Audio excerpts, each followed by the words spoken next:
Buenos días, Raúl. Gabá 4, Cabrils 0, jornada 2, primer partido como visitantes en esta categoría ante un club histórico como Gabá. No teníamos prácticamente referencias de ellos durante esta pretemporada, pero intuíamos que por el peso del club iban a ser tanto colectivamente como individualmente un equipo con mucha calidad.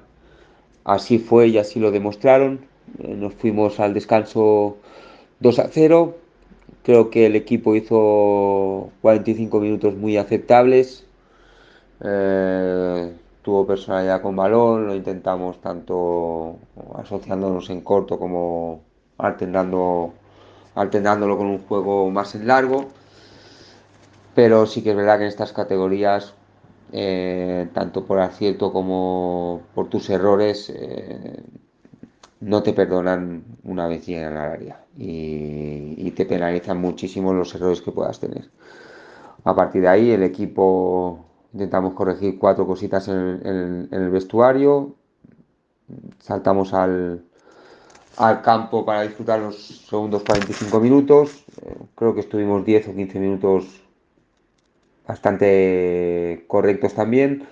Y ya en el minuto 70-72 nos marcan el 3-0 y ahí el equipo ya, bueno, no es que bajara los brazos, pero sí que ese resultado ya pesa, tanto mental como físicamente, e intentamos acabar el partido de la mejor manera posible, dando la cara como merece el Club Esportivo Cabrils y así lo hicimos. Así que bueno, toca seguir trabajando y esperar una nueva jornada.